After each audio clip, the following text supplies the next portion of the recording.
than that. Yeah, you turn it off completely. Yeah. You just said you didn't have any choices. Yeah,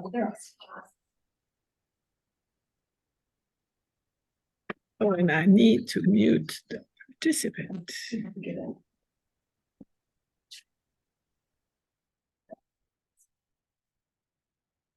Good morning. So today we just have a little trip to Paris, and hopefully we enjoy it. The School of Paris is named not after a style, but it's just to kind of regroup a series of artists that came from Eastern Europe, from Italy, some from Spain, and kind of were all pretty much friends and lived in the same areas, same groups of studios and so on. And so we will see that they have very dramatically different styles, but they are called, and Picasso is considered being part of the School of Paris. There is no school, there is no common philosophy, except that they were all pretty wild. And they, as we'll see, that unfortunate sometimes, but many just fell completely under the addiction of alcohol and drugs and so on. Anyway, these are typically quite interesting, and I have some problem with both my computer for whatever reason. And I'm coming back with that series of self-portrait of Picasso, because I think they mark so well the different periods he went through. And so we'll do that all the way to the end, where we'll see again that these dramatic changes, starting from him very young. He is 15 when he does that first self-portrait. 1900, just before he comes to Paris. 1901, he thinks of himself as the future El Greco, and he's Joe Picasso. But a few months later, he is under the shock of the death of one of his closest friends, Casagemas, who commits suicide. Not in front of him, he's actually in Barcelona when that happens. I'm sorry, but I have a real problem with this computer. Okay, it's back. Is this significant, the one in 1906, where it looks like an eye is missing? This one, yeah, it's the Iberian phase where he's, we need to make sure to open the handle because it's stuck and people can't get in. Come in, come in. So this is after he went to Gossol, and it becomes quite inspired by Iberian sculpture and the very early works. And yes, he doesn't mind about the eyes, and as you can see, they're disproportionate. They're not following. He's not following any typical perspective. He's by that time really going back to very early works where perspective was ignored. And this is his idea to go back to the source. And then, of course, this is just at the same time he does the Demoiselle d'Avignon, where he starts having these very angular side, is looking at primitivism, is looking, again, still going back to the source, but looking at African art as well as Iberian art. And this is just preceding the Cubist period.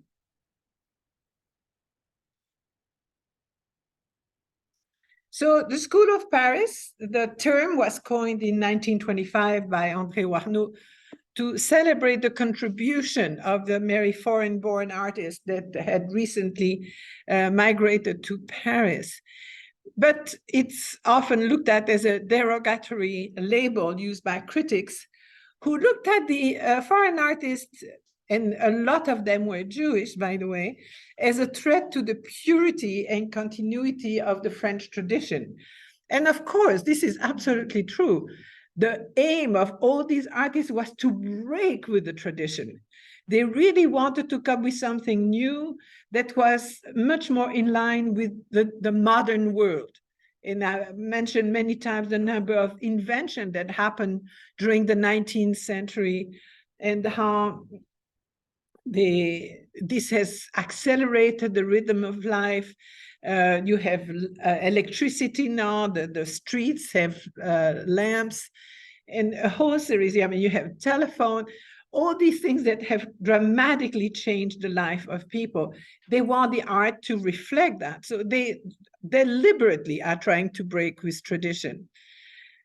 So Pablo Picasso, Marc Chagall, Amadeo Modigliani, Piet Mondrian, Joan Miro, Constantin Brancusi, Tsukuharu Fujita, etc., are different artists that really made the scene. And it's really interesting because they all struggle at first, but those that survive these early years are going to become very central to the elite life in Paris. So, for example, Fujita, I remember very well being a child and hearing about Fujita in the news and so on, because he was a very special character at the time.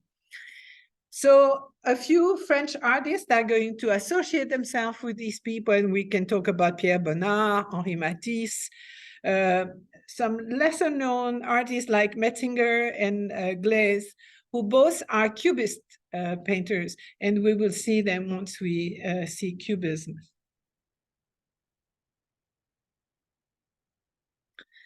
Just to have an idea again, I'm giving you the timeline. You see, and unfortunately, this is going or whatever, it's breaking. So World War I are these two yellow lines. World War II are these other two.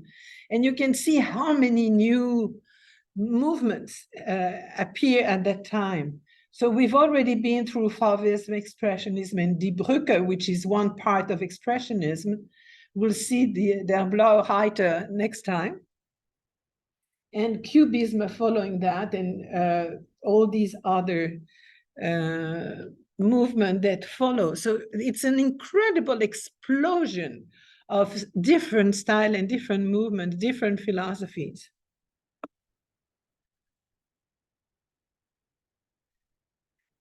We mentioned that in 1906, Matisse had been introduced to Picasso by the Stein, the collector Stein, and we couldn't have two more opposed personalities, with the exception of both wanted to be the leader of the avant-garde. And so we see that rivalry just grow and grow, though they will remain friends literally to the death of Matisse. They will remain friends, but they're rivals at the same time. And it's a very interesting contact, if you want. So if we look at people were talking, and I think this comes from Fernande, who was at that time Picasso's girlfriend. He said they were as different as the North Pole is from the South Pole. Matisse in 1906 was already 36, so he had established his role as the leader of the Fauvist movement, was married, had some children. Picasso was 25, so there's 11 years difference between the two. Matisse was the leader of the Fauves.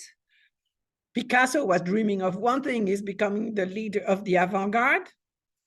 Matisse had started studying law, so was very erudite, whereas Picasso, as we've seen, was a child prodigy. From the age of 7, he was painting better than most of us could ever do. Matisse was known to be always impeccably dressed, whereas Picasso was very bohemian in his attitude. Matisse was known to be affable, slightly remote. He had a certain reserve, whereas Picasso was completely unpredictable, and he will remain that way for the rest of his life. Matisse showed an incredible charm. Picasso, mostly through his eyes, had that incredible charisma, magical, as many women that knew him are going to say. He really attracted people. There was that kind of magnetic personality. Matisse is known for love of colors.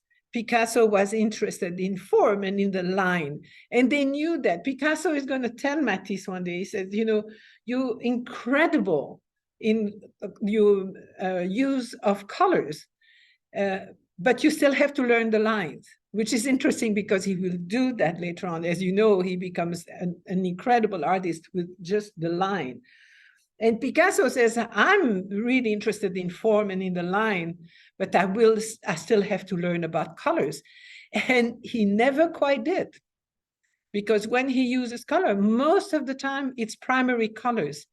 But with Matisse, he plays with colors. That's what makes him so known. So they were friends, but enemies, and their disputes were friendly.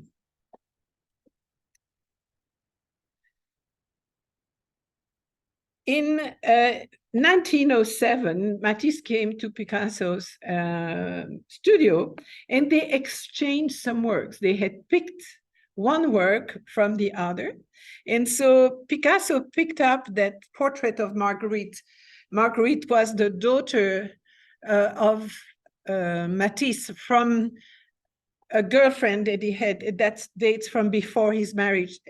And once he got married, his wife accepted to have her live in with them, and she became one of his favorite and always extremely close to him.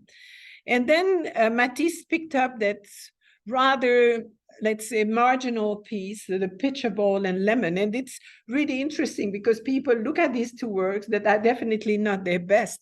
And it's almost like they looked, I wouldn't say for mediocrity, but almost, when you see what they picked. And they both kept that work until their death in the studio.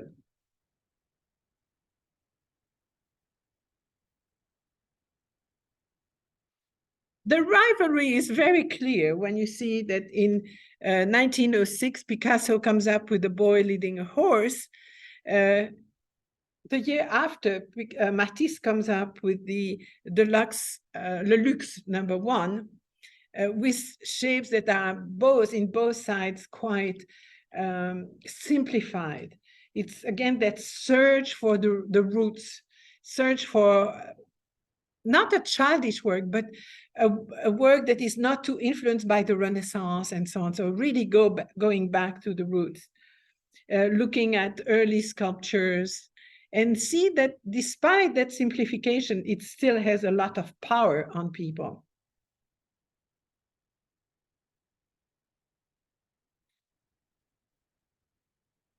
In 1907, Picasso came with that absolutely overwhelming work, if we can call it, the Demoiselle d'Avignon.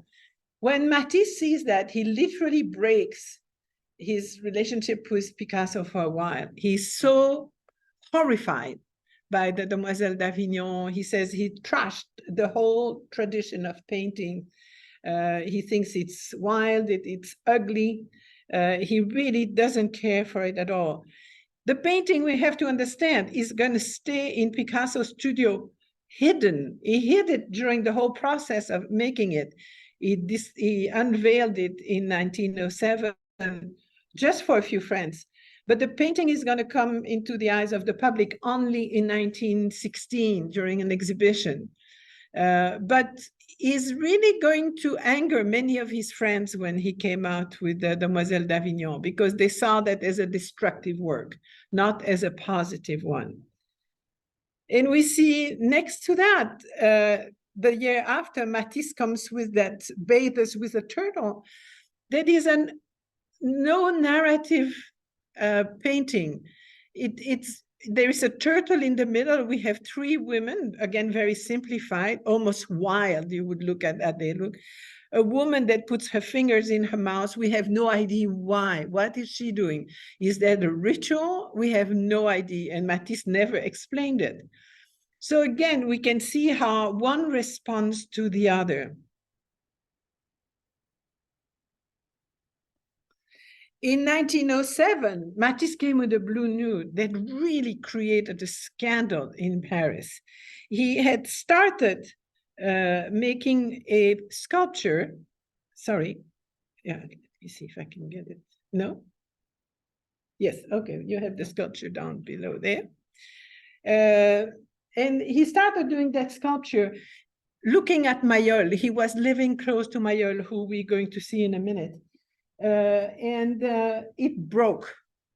And so he was so desperate that the sculpture broke that he painted it immediately and came with that blue nude that, by the way, went to the United States to later on in 1913, it went to New York, and then after that to the Armory Show in Chicago. And the effigy of that painting was burned in front of the location because people were so shocked by it. It is not shocking to us anymore, which is really quite interesting. The color blue, as we know, that's part of Fauvism. Is the idea painting should not be especially natural. It comes from what you want, how you feel about it. What was shocking people is that they couldn't specify, he didn't specify the race. It looked like a savage person. Was he black? Or was she black? Or was she white? Was she from the New World? He wasn't specifying it. And so they couldn't locate what the other was. And at that time, it was very important to be aware where people were coming from. And so it really shocked people when he did this. And you can see that big torsion of the hips. Picasso's response was the nude with raised arms, which is very, actually this slide should be before the one we just saw, which is a preparation for the Demoiselle d'Avignon. So again, it's always that response to the other's work. Matisse does in 1909 the nude with a white scarf. And it's now more heavily underlined, as you can see, the breast with these very harsh black line. And Picasso comes with something that is very much a response to Matisse with the bather. They both were interested in prints, woodblock, again, going back to the early age of printing. And so Matisse does Le Luxe in 1906, and the year after Picasso comes out with the study for standing nudes. And you can see that there is a similarity in their techniques. So this is going to go on, and they, as I say, especially at the time of Françoise Gillot, we're talking about the 40s, they're going to come and visit Matisse regularly. They both are in the south of France, and they're going to go and visit one another and discuss their works. Picasso would bring some works, and they would discuss it. Matisse gave him a lot of things once he started moving to a smaller place. He gave it to Picasso. So there's an interesting thing. When Matisse died, Picasso couldn't speak for 3 days. And they were saying, no, what's up? He said, the only word he would say, Matisse is dead. Matisse is dead. And he went on just like that for 3 days. So before going on with the School of Paris, I want to show you an artist that has no niche in any of the style of the time. He is a sculptor that is very opposed to Rodin, who was contemporary of his. A sculptor that started as a painter. He went to the École des Beaux-Arts, had moved to Paris in 1881 to study art. He studied painting under Jean-Léon Gérôme, the painter of the Gladiator, and Alexandre Cabanel, who was a typical academist painting. And but then he really became under the influence of Puvis de Chavannes and Paul Gauguin. This is very much Puvis de Chavannes as a kind of thing. But he was introduced to tapestry. and fell completely in love with tapestries. And he was weaving himself. He was weaving himself. It's Gauguin actually that pushed him to move into tapestries. And I think they are extraordinary. The choice of colors and the lines that follow very much what he will do in sculpture later on was very successful, but his health suddenly started deteriorating. And the doctor that he saw attributed that to the threats and the atmosphere that he was in when he was weaving. And so told him to stop that. And he, from one day to the other, stopped weaving. But he definitely said that the epoch of the tapestry was the happiest of his life. He really loved that medium. So he started working with clay and started sculpting. And this is what he's the most known for. His sculptures take after some of the Tahitian women of Gauguin, very fleshy women, very athletic women, big, they're not, you have to remember, this is done in 1902. Pretty soon, women are going to be just like little plaquettes, they have no boobs and no breast. And no butts either. He loves real women, very feminine women.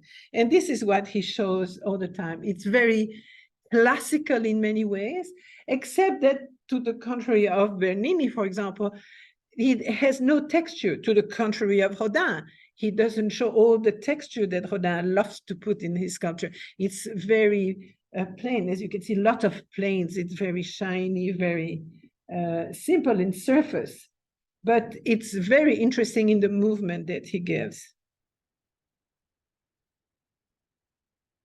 He became quite successful and got lots of commissions for monuments and so on.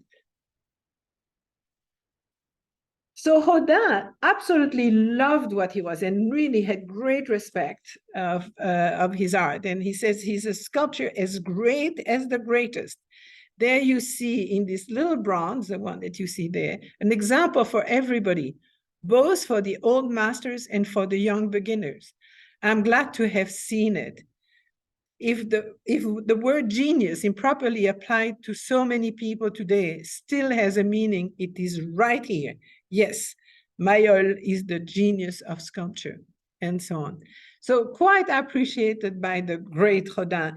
And during the whole career, they will be opposed by the critique saying, it's so different. Mayol is so different to Rodin. Rodin is so different to Mayol. Here is a view of the Musée Mayol in Paris that was actually put together by his last muse. And don't misunderstand it. She was just a muse. She was much, much, much younger than him. But she adored him as a daughter and was quite active after his death to make sure that his works would be preserved. And indeed, when you look at that ensemble of work, you can see some ideas of Greek sculpture.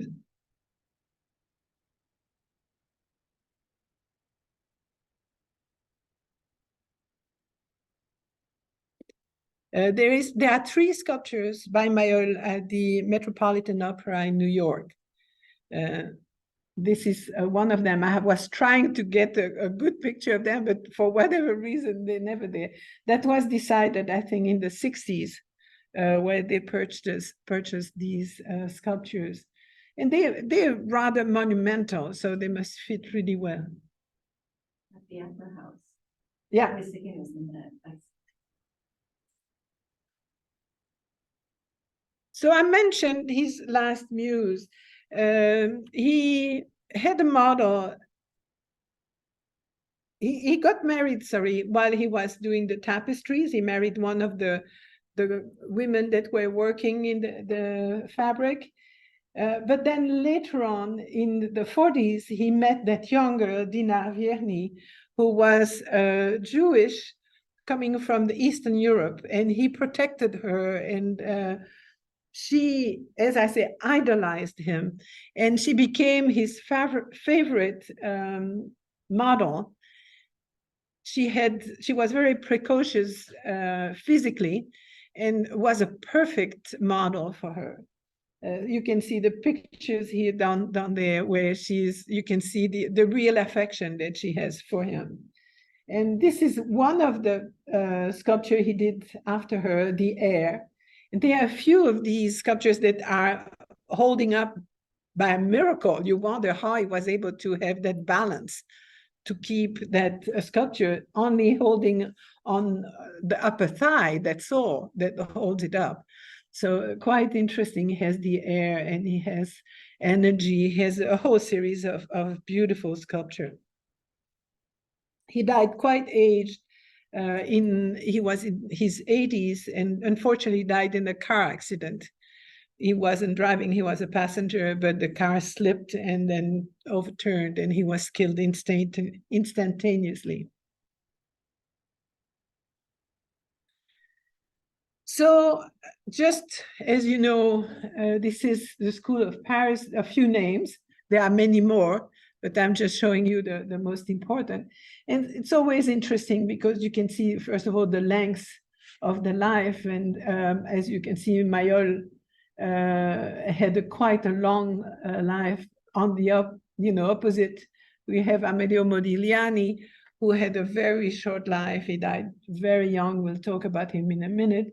Fujita had also, and as you can see, he died in 68. So I was almost an adult when I died, but I remember his name because, as you will see, he loved to paint cats, and he just did wonderful paintings of cats. Constantin Brancusi, the sculptor, Maurice Trio, Tragic Life too. Chaim Soutine, the same thing, coming from the East. Marc Chagall, Pete Mondrian, Juan Miro. The three of them we'll see later because they're part of very important movements, and I incorporated them with these movements.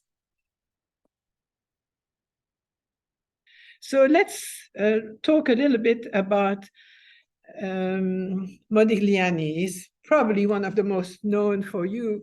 He was born in Livorno in Italy, was from a Sephardic Jewish family. They were pretty well off before he was born, but just by the time he was going to be born, the father fell into difficult times economically, and literally it's said that he saved the family when he was born, because there is a law in Italy that prevents the officers to remove the bed of a pregnant woman who is going to give birth. And so not only was the woman on the bed, but they put all the important belongings on top of her just before the baby was born. And that saved some of their stuff at the time of bankruptcy. He was a fourth child, but unfortunately for him, had a poor health. He got a pleurisy at age 11, typhoid fever at age 13, pleurisy and tuberculosis at age 16. And unfortunately, it's that tuberculosis which is going to kill him. He adored his mother, and she's going to be his anchor during his whole life. Whenever there's a real problem, she is going to be the one there. He went on to study. He went to Florence. But finally, Paris, which was a real magnet for young artists at the time, made him move there. And he really went from that rather good looking. He was a little bit like Matisse. He always, even when he had an old jacket, he would have a scarf around the neck that was marking his personality. He always had a little chic, in his way of dressing. But he turned from really the gentleman to the total bohemian once he came to Paris.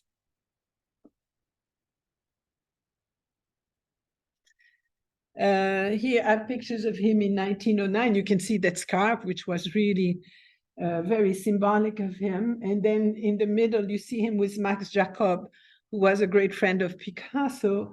André Salmon also, and also biographer of Picasso, and a Catalan person there that was a friend. The photograph taken by Jean Cocteau in 1916, 2 years before he died.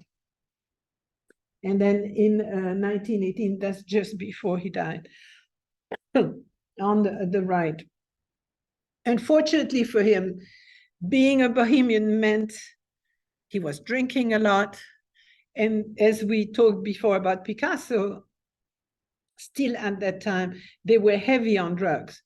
It was opium, but with him, it was particularly hashish. And despite the fact he didn't have a lot of money, I mean, he spent the little money he had when he arrived. He was very generous. Then very quickly it went down to zero, and he had almost no more money, only what his mother was sending him. He didn't live in the Bateau Lavoir, but he lived in La Ruche. That building is quite interesting. La Ruche, as you see at that period in 1918, was actually a building that had been designed by Gustave Eiffel, the designer of the Eiffel Tower, for an exhibition in 1900. Eiffel had designed many of these buildings that were just temporary buildings. And they decided after the World Fair to reconstruct. So they took it down and then rebuilt it in Montparnasse. And it became a series of studios. There were about 20, 25 studios in that building. There was a big thought at the time to demolish it, but a lot of people, including Jean-Paul Sartre, worked very heavily in trying to save the building, and it was indeed restored. And now these studios that used to be dirt cheap are incredibly expensive, still at the same place, but you can still see La Ruche. You can't get in though, but you can see it from the outside if you, in Paris, in the 15th arrondissement. And in these, in La Ruche was again an incredible array of not only painters, but the poets and writers and so on.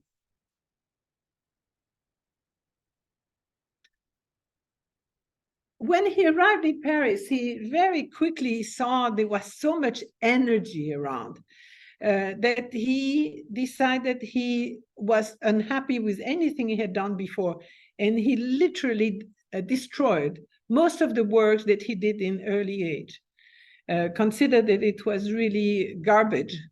And unfortunately, we have almost nothing except things he had given away. We have almost nothing of his early period. This is a portrait of Maud Abrantès that he did in 1908. This is just a beginning. As you can see, it's not the typical Modigliani that we'll see later, but hard line, colors that are close to Fauvism. So he's definitely seen works by Matisse. He had started, which is interesting, by just painting landscapes when he was in Italy. He did a lot of landscapes. The work, as you can see, is rather harsh. And it's interesting, again, because he was struggling so much, just like Picasso, he reused the canvases that he wasn't too happy with. So not too long ago, they discovered that not only did he paint, but on the other side, this is not under, but on the other side of the canvas, and he reversed the thing. So let me, by the miracle thing, this is the painting that was actually hidden behind the portrait that you see on the other side. And that shows nude with a hat. He was introduced to sculpture, and we always have a discussion when you see these sculptures. What made him do these very long face, very simplified face that are so typical? You see that, you know immediately that it's a Modigliani. Many people have mentioned the fact that it was African art, and for me it was always Greek art. And so I offer you both, and you can judge. He was, as many of people at the time, looking at African art. This is a Baoulé sculpture from Gabon. And you can see, in fact, yes, the simplification of the features and elongation of the nose, etc. But look at this that was also exhibited in Paris at the time. Is the, let me put this, people can see, these little female figure from the Cycladic islands in Greece. They're very old, but show that also that simplification. Mostly female figures, but though when I was in Greece last time, they were also male figures, but rare. So these were little votive marbles that were given to at temples and so on. So the gifts from the worshippers. So he's got that interest in sculpture. He loves it. He hasn't learned in any formal way to do it. So he really works on the stone, but it's expensive and he doesn't have the price. And the problem also with his tuberculosis, all that dust that is going around when he works with it, is very bad for him.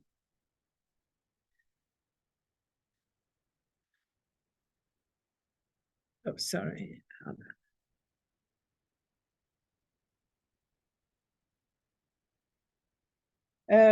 We see some of his works here that are exhibited at the Salon d'Automne in 1912. It's the only exhibition that he will participate in too.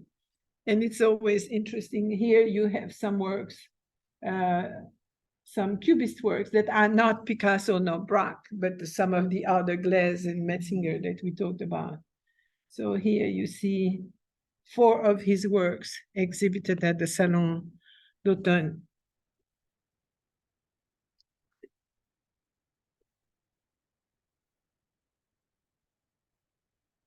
And as I said, there was an interest by all that group on these that fetishes and masks that had come recently from the colonies of French colonies in Africa.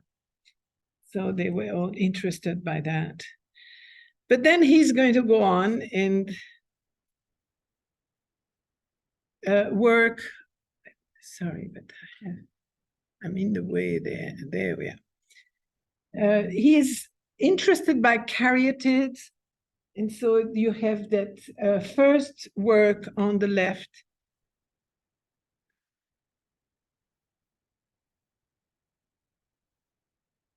That he did in 1910, and in color, very simplified. You can see that he's really searching himself.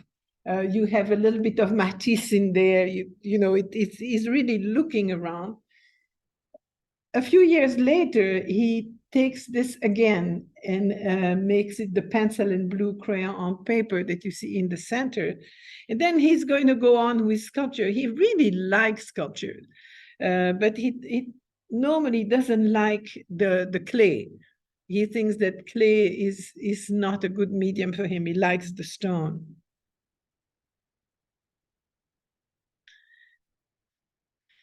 As you can see, there is definitely an influence of Brancusi's. We'll see Brancusi's in a minute. The portrait of Mademoiselle Pogani that he will do in 1912, he's looking at all these artists and taking some of their work.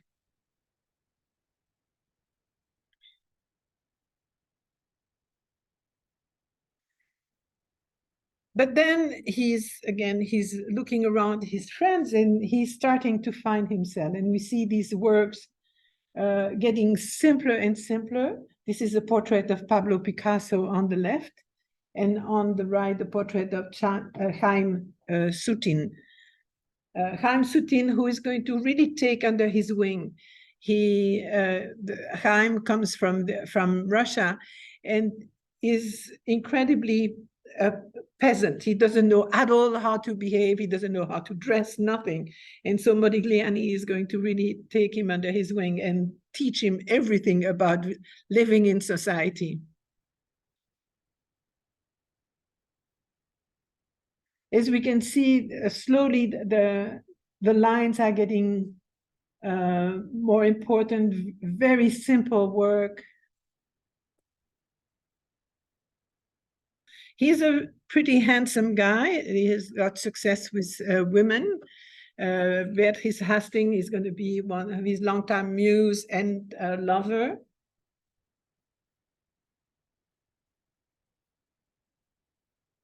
Here is her picture.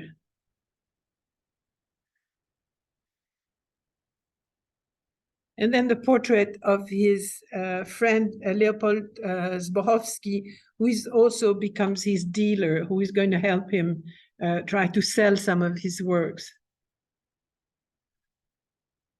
Beatrice Hastings entered his life, and she stayed with him for about 2 years. She became the subject of many of his portraits. But he was really difficult because he was so heavily addicted to alcohol, mostly wine, by the way, and to drugs, that he was never doing it while he was working, but he would be found literally in the gutter, on the street, end up regularly at the police station because he was so drunk. And people have really studied it. And what happens, he had, as you know, tuberculosis. Tuberculosis came with a terrible stigma at that time because it was contagious. Sorry. And he hid his disease under the alcohol and the drugs so that he would not be pushed away by his friends. Unfortunately, not taking care of himself is going to kill him. And here is Zborowski that you can trace back to the portrait.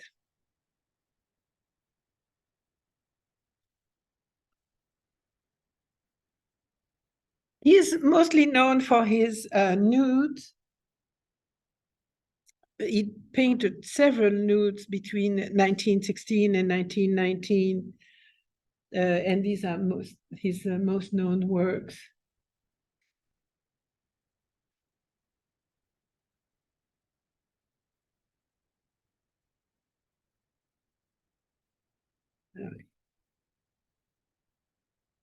I skipped one, I think.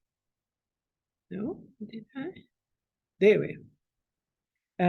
The nude on the blue cushion is pretty known, big smile on her face.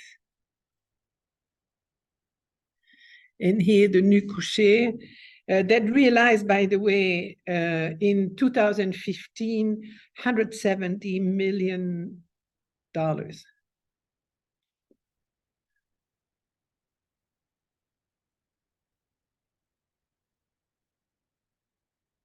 This was the most expensive painting ever sold at that time. But then he met the lovely young 19-year-old art student called Jeanne Hébuterne, who had posed for Fujita. And so as this was a very close-knit circle, they would see one another all the time. And then he fell in love with her. She was extremely pretty, coming from a very Catholic family. She had done some studies in art and suddenly fell into that very depraved milieu of the artist. And it wasn't very long before she would move in with Modigliani and will remain with him until he died. As you can see, she had these incredible long hair, very pretty features, dark eyes. It was absolutely crazy love between the two. But she suffered, as you can imagine, with the kind of episode that he was going through. But it's some of the most beautiful portraits were done during that period with her. She had, by the way, no dark eyes, I'm being a mistake. She had very blue eyes, and you will see it in the next painting here with the lady with the hat. The story is really sad. She became pregnant. She had a little girl.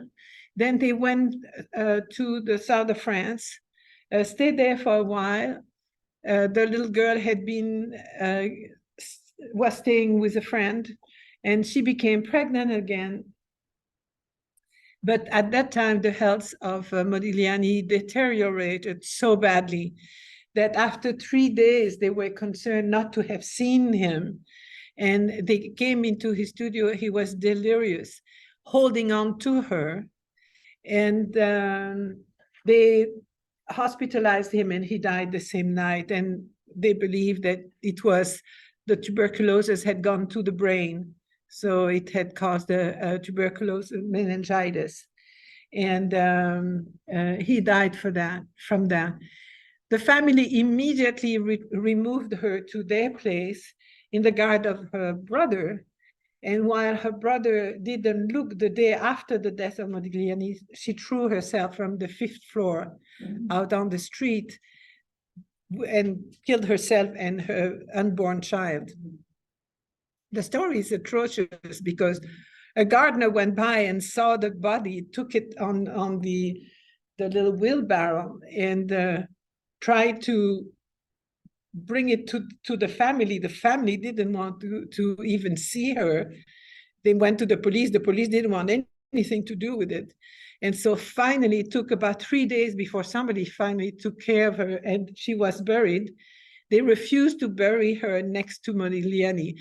It's only a year or two later that the friends of Modigliani really insisted that she would be put at the same grave. And so they now at the Père Lachaise, the famous Père Lachaise cemetery in Paris. If you want to see the grave of all the known people, that is where you have to go. What movie is that?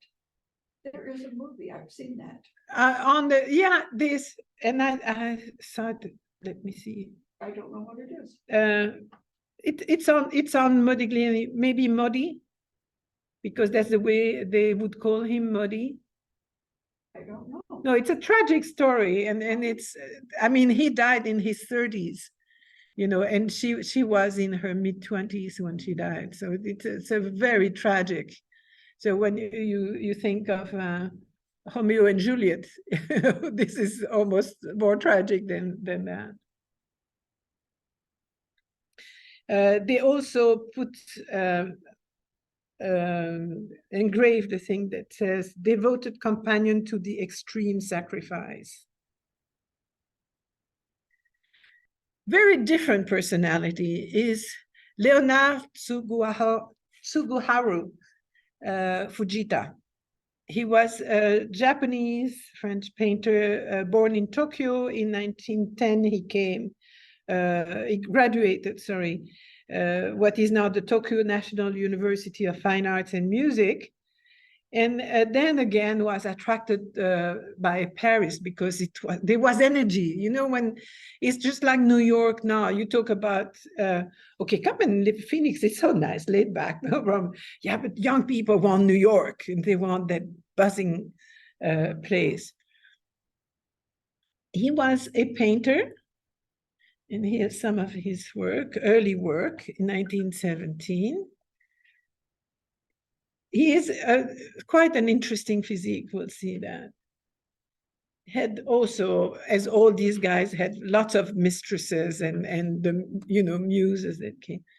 Here you can see Alice Prynne, who is the model that was used for that nu couché à la toile de Jouy. Toile de Jouy is what you see all around. There is that pretty prints that we call typically French for anybody who does design. You have these landscapes with shepherds and so on a white background with either blue or sanguine or green or yellow even prints on it. Toile de Jouy is very known. It's of course inspired by Titian and by Manet.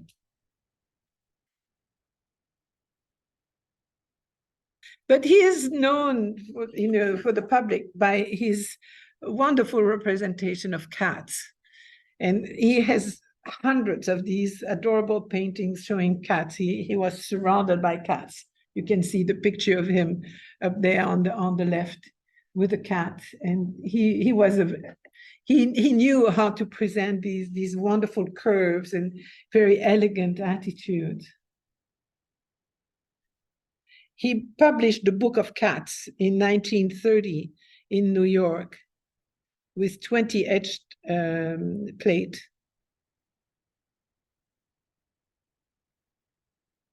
Here he is in front of some of his paintings.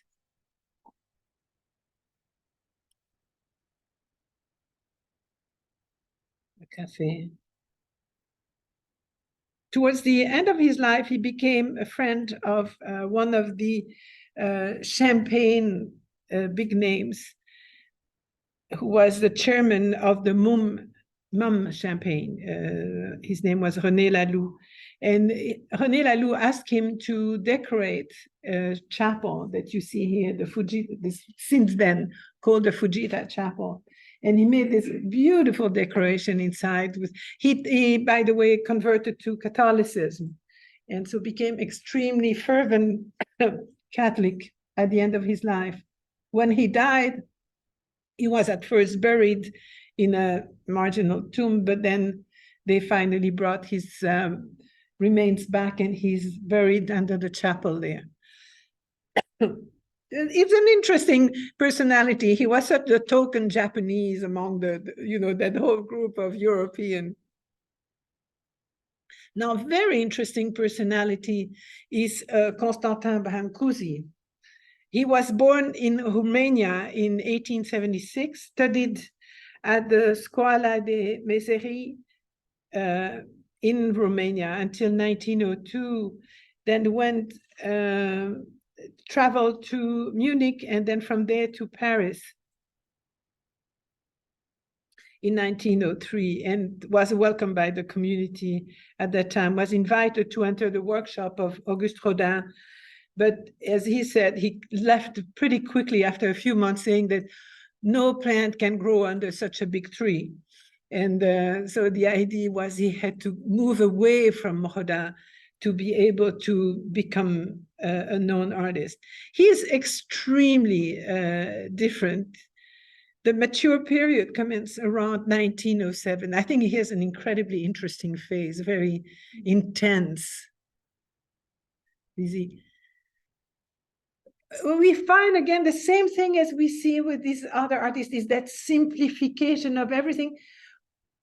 A simplification to where just a few lines is going to give the expression and give us an idea of what he's trying to represent. And here you have the sleeping muse, and quite interesting to see here the photograph by Man Ray, Noir et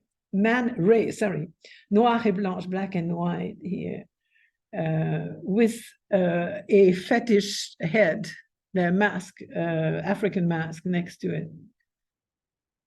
So the pure essence of things. And I think I can't find a better word for that. This is what Brancusi was for, is that pure essence of things.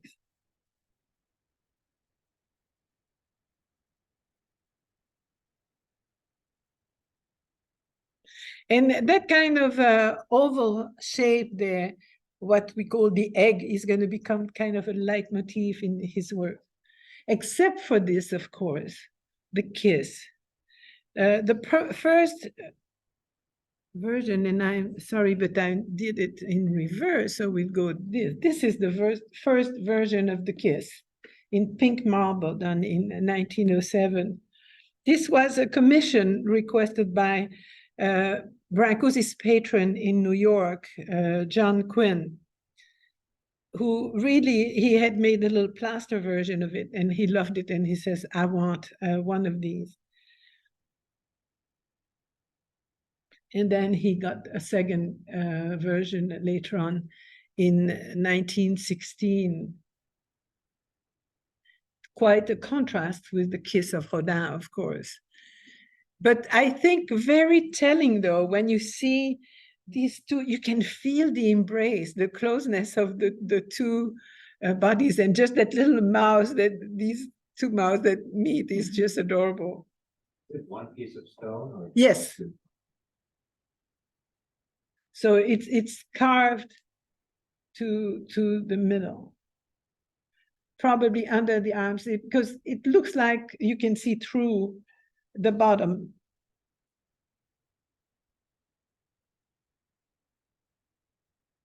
A very interesting one too is the portrait of Mademoiselle Pogani. Mademoiselle Pogani was a Hungarian girl who had come to Paris to study painting, and he met her in 1910. And so after a number of visits in his studio, she asked him for a portrait. And so he worked on it for several months. And again, you have that essence, that pure essence of things, that you find the shape of an egg, these big eyes.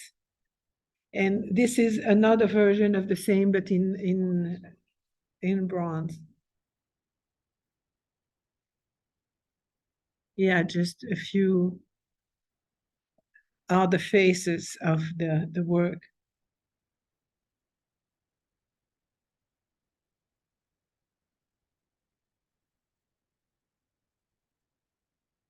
And so you can see it here at the forefront, the Armory Show in 1913.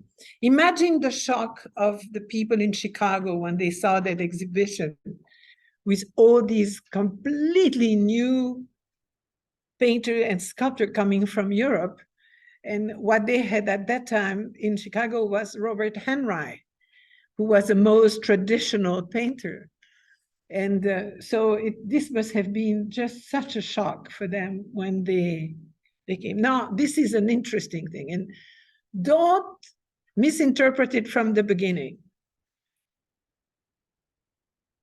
He was asked by the Princess Marie Bonaparte, who was the great-grand-niece of Napoleon, to make a portrait of her. She was a very vain woman who only thought of her beauty, but was a very avant-garde as far as the mentality towards sexual activities. She had multiple lovers, but was frigid and could not understand why she was so frigid. And so she started studying that and wrote about it. And I'm not going to give you the details because it's very graphic. But it's a quite interesting way. She studied it very close, had even some surgery done on herself to try to correct. It didn't work. And so when she asked him to make a portrait, he came with a version that is in the middle, where there was a legend about her that even when she was eating, she had a mirror next to her so she could look at herself eating to make sure she looked good while she was eating. So incredibly vain. And what you see there is the face turned down towards the mirror.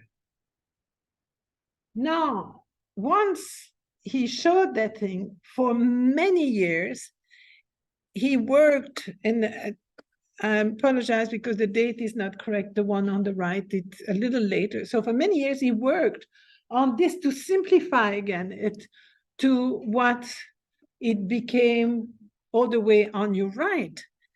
And that Princess X that you see there was exhibited at the Salon in Paris and was quickly removed when the one of the ministers, French ministers, visited the Salon because it was taken as a phallus. instead of the portrait of the princess. And I have to agree with it when you look at it. But that's why I put this, because this is the face looking down. And she was very well endowed at the top. And so what you see there is actually her breast, but it looks like something else. So that sculpture was removed from there and has been since. It's always that joke about it, that the princess, that unconsciously, Brancusi, knowing her reputation and her interest in sex, had ended up turning her into an object of sex. This is what happens. What is the size of that? Pardon? How big is that thing on the right? I was just wondering. That's a very good point. I don't think it's very large. It's probably, I would say, probably about that big. But I haven't, it's not shown too often officially for that very reason. You know, it's also very cold. It is. And he hated the woman. It's just he was forced because she was so known and he had pressure to go on, but he absolutely detested the woman. But is it art? Quite interesting. Constantin Brancusi versus the United States. This is another funny story. This is called The Bird in Space. And again, we look at that very simplified line of just a bird taking off in space. Now, he definitely doesn't concentrate on the physical attributes, but on its movement, if you want. He did it as a series in marble and in bronze. Now, in October 26, Bird in Space, along with 19 other Brancusi sculptures, arrived in New York Harbor aboard the steamship Paris. And while works of art were not subject to custom duties, the customs officials refused to believe that the tail thin piece of polished bronze was art, and so imposed the tariff for manufactured metal objects, which was 40% on the sale price, which was about $230. Marcel Duchamp, who was accompanying the thing, tried to convince them otherwise. And it took them years to admit that this was a work of art and not just a piece of metal. If that's art, hereafter, I'm a bricklayer. So that was the reaction of the custom officers. When he died, Brancusi gave all the art that he had left in his studio to the state of France, under the condition that they would reenact his studio. And so nowadays, this is close to the Centre Pompidou, and they have reenacted his studio, and all his art is exhibited that way in it.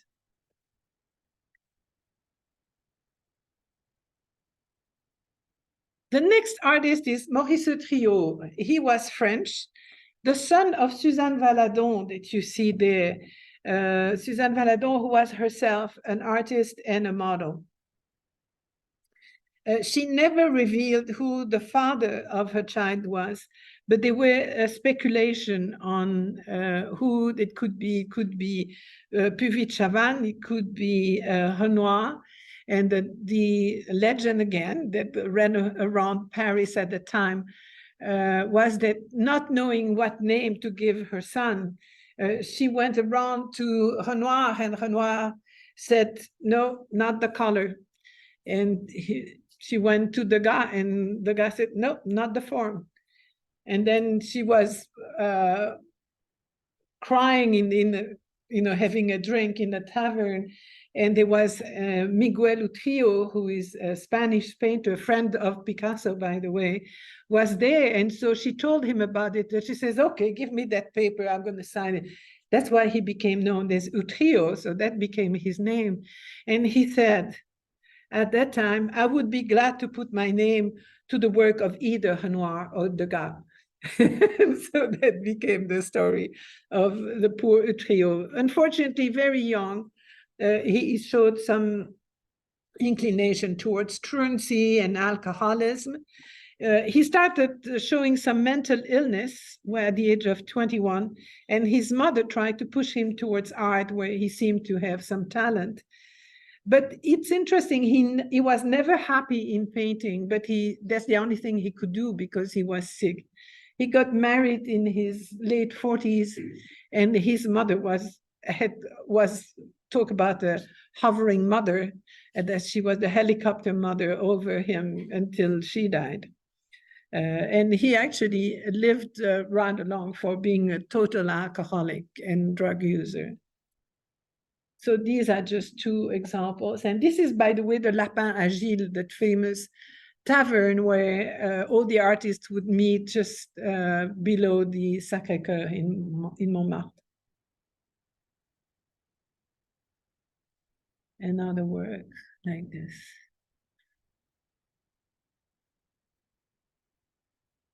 Finally, we talked about him briefly, Chaim Soutine, Belarusian Jewish origin. He's really one of the major contribution to expressionist movement while living in Paris. It's quite interesting. He was born Chaim Ichie Solomonovich Soutine and studied in Vilnius at a small art academy, and decided to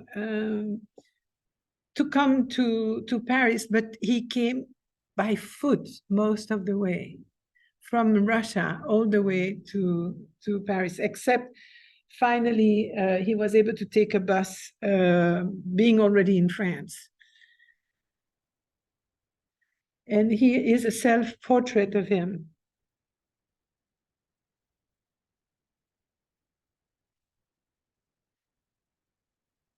He became a good friend of Modigliani, though he was an Ashkenaz Jew, whereas Modigliani was Sephardim. And so different rights, but Modigliani had a lot of sympathy for that young man. As you can see, very expressionistic representation of himself and of others when he made a portrait. He actually turned against Modigliani towards the end because Modigliani had pushed him to drink as heavily as he was doing and started suffering of an ulcer. And so he, at that time, became a little more moderate. This is a view of a village in Roussillon. So the color is very red. Roussillon, the name says it. It's where you can find a lot of red pigments in France. In the Roussillon. It's a beautiful area. He was extremely interested in old masters and in reinterpreting some of the old masters' works. In this case, for example, the Rembrandt Slaughtered Ox that you see in the middle. So these are some reinterpretation of that. He was known to have sometimes some carcasses of oxen in his studio, and it would stink horribly, as you can imagine, after a while. Very vivid colors, excellent painting. And here you have another one that you know, woman entering the water.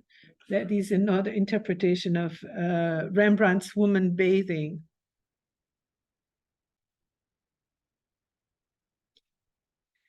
The other names, I'm just showing it so you know they're part of it, but we will study them more in depth later on.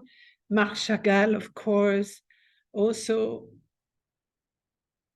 from Russia coming here. This is Paris through the window. And by the way, he was staying at the Ruche, that building I showed you before.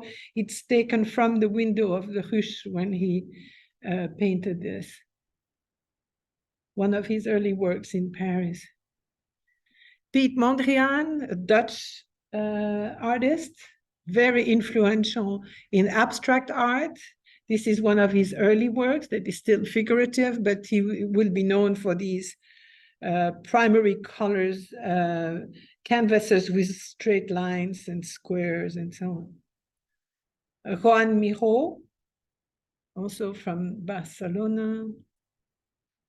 And here's one of his early work, The Farm. So this, just to give you an idea of these, by next time we'll look at the second part of Expressionism with Der Blaue Reiter. This will be on November 14th. We have a program every single week at the beginning of November, because they're going to have the Beaux-Arts, which is the fundraiser for the school. I think it's next week. And so that's a very important moment. If you can come, it's lovely. You can bid on paintings online, or you can bid here as present, and they have a whole thing in the evening. Pick up a flyer on your way out. It's a fun place to be. This is really interesting. We're going to see just that evolution of Expressionism, a little less harsh, but we'll see Kandinsky and so on, Mark and other painters. So let me just take this down.